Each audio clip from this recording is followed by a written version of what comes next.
नमस्कार, हर हर महादेव, जय भोलेनाथ। आप सभी का स्वागत है आपके खुद के YouTube चैनल पर जिसका नाम है चाचा के फैक्ट्स। मेरा नाम नितिन है और मैं यहाँ से फैक्ट्स, ईश्वर से जुड़े चमत्कार, रोचक पौराणिक कथाएं और तीसरी शक्ति के प्रकोप के बारे में बात करता हूँ।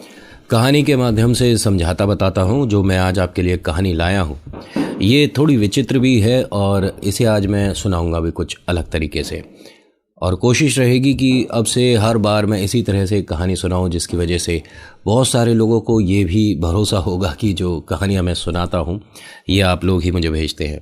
क्यों करना पड़ रहा है, ज़रूरत है। तो आज की कहानी ज़रा ध्यान से सुनिएगा, भरपूर आनंद के साथ सुनिएगा। हो सकता है बीच में आपको डर का भी एहसास हो जाए, क्योंकि जैसा मैंने कहा कि ये तीसरी शक्ति के प्रकोप, इसे भूत प्रेत आत्मा भी कहते हैं बहुत से लोग। मैं तीसरी शक्ति के प्रकोप कहता हूँ।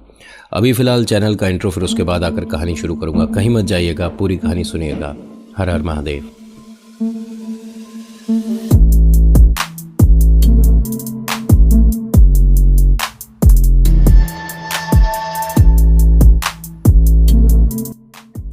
अगर आप पहली बार आए हैं और आपको कहानी मैं सही से सुना पाया, समझा पाया, तो प्लीज़ लाइक करिएगा, शेयर करिएगा, कमेंट में लिखिएगा जय वीर बालाजी महाराज, आपका नाम आपकी जगह।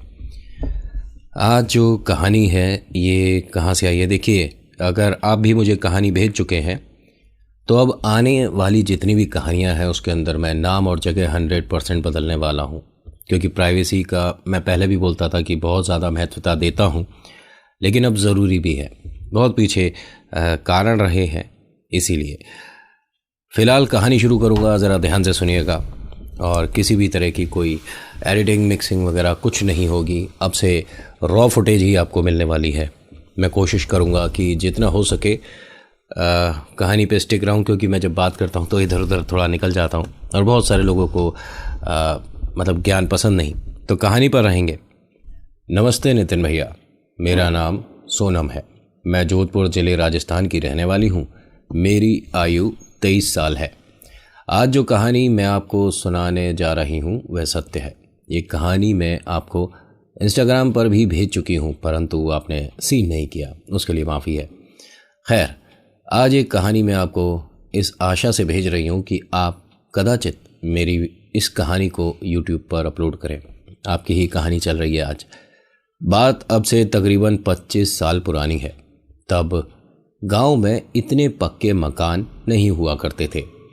गांव में एक मिजिया काकी रहती थी। वे पेशे से दाइमा थीं। आसपास के गांव के लोग भी मिजिया काकी के पास जाते आते थे। काकी अपनी बेटी और पति के साथ रहती थी। काकी के पति बाहर प्रदेश ही रहा करते थे। एक रात भारी बारिश हो रही थी।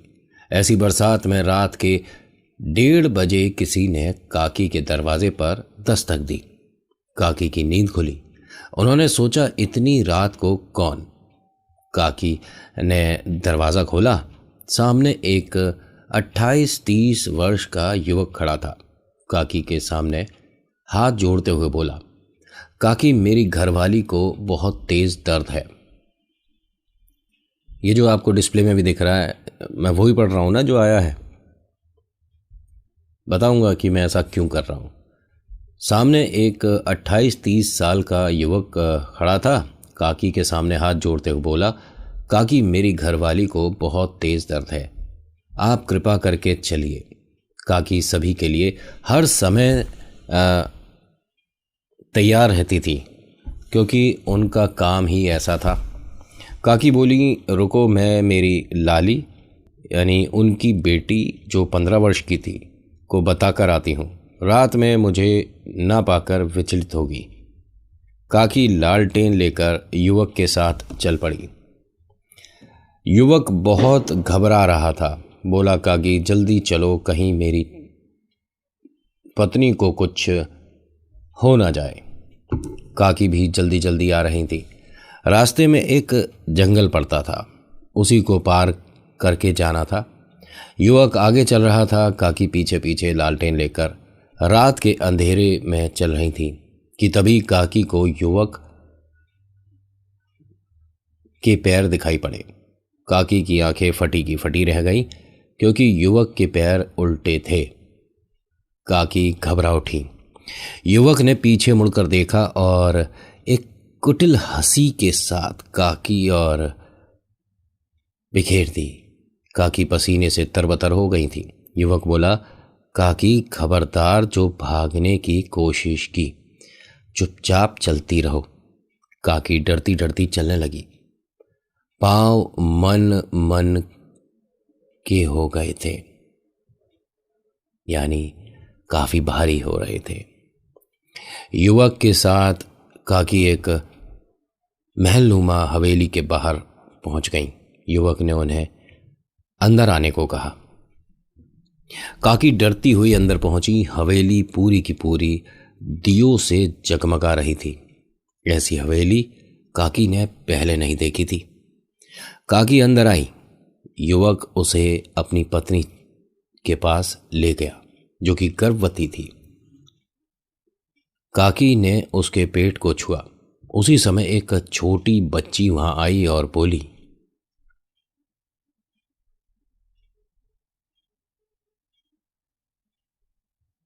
ये सुन रे, मेरी मां को कुछ होना नहीं चाहिए, इसका इलाज कर और ठीक कर। उस बच्ची के साथ एक औरत और खड़ी थी। नितिन भैया, ये काल्पनिक नहीं, सच है। और मजे की बात कि उन दोनों के पैर भी उल्टे थे, साथ में उस गर्भवती के भी। दाई घबरा उठी। वे बेहोश सी होने लगी, पर वे हिम्मत नहीं खोना चाहती थी। क्या पता आज जरा सी हिम्मत दिखा दे और वो बच जाए। ये सब काकी ने स्वयं बताया था। मैं सबकी बातें सच मान के अपलोड करता हूँ। बनाकर मुझे कहानी सुनानी हो, एक दिन मैं 10 अपलोड कर दूंगा। मेरे से वे काम होते नहीं। खैर, काकी ने जैसे तैसे भाई साहब बच्चा जनाया। काकी एक बार फिर बेहोश होते होते बची, क्योंकि नवजात के पैर भी उल्टे थे। अब काकी वहां नहीं ठहरना चाहती थी। मिन्नतें करने लगी कि जाने दो। पत्नी ने युवक को सामने कमरे से कुछ लाने को कहा। युवक ने सामने से एक थाल में भरकर कोयला लेकर काकी की झोली में डाल दिया। काकी कुछ नहीं बोल रही थी। काकी को बिल्कुल विस्मय नहीं हुआ था कि इन्होंने कोयला क्यों दिया।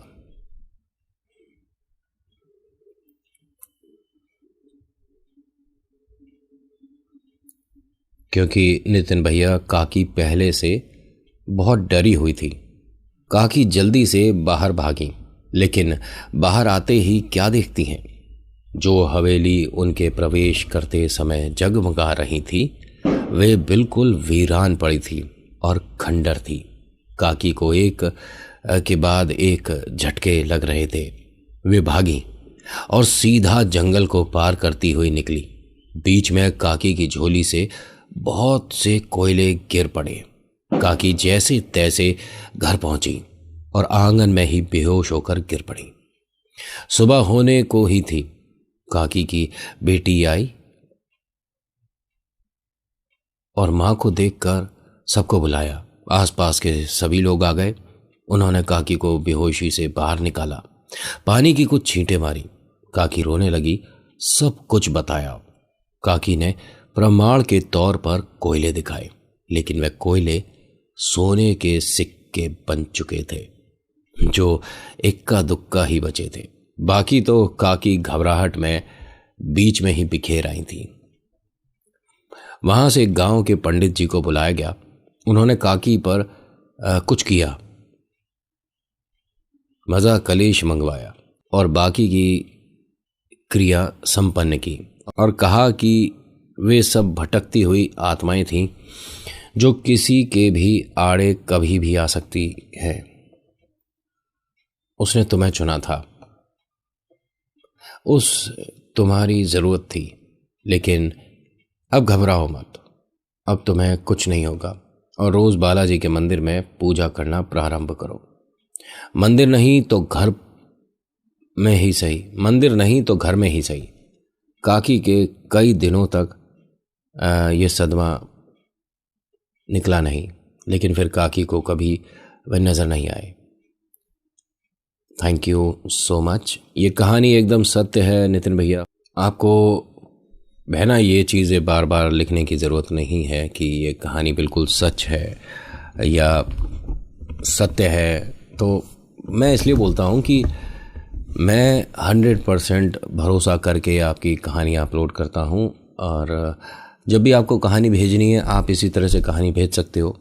और मैं कुछ आपको कंडीशन बता देता हूँ क्या क्या आपको ध्यान रखना है। पहला तो कि कहानी 15 मिनट से ज़्यादा की नहीं होनी चाहिए, मैक्सिमम द लिमिट 15, ठीक है। और अगर आप रिकॉर्डिंग भेजते हो तो माइट बी पॉसिबल कि उसे मैं शामिल नहीं करूँगा कि आपकी आवाज़ यहाँ पर चले, क्योंकि ऑडियो का फिर मर्ज करना या बहुत सारी और दिक्कतें होती हैं। कभी कभी फिर आपका वोकल इतना साफ़ नहीं होता, पीछे से आवाज़ें आ रही होती हैं, उन सबको हटाना, अब बहुत सारी दिक्कतें होती हैं। तो ऑडियो को हम एक्सेप्ट नहीं करेंगे। आप सिर्फ मुझे टेक्स्ट मैसेज कर सकते हैं, मेल कर सकते हो, सबसे इजी मेरे पास मेल ही था। और अगर आप मुझे इंस्टा पर मैसेज करते हैं तो आईडी मेरी है।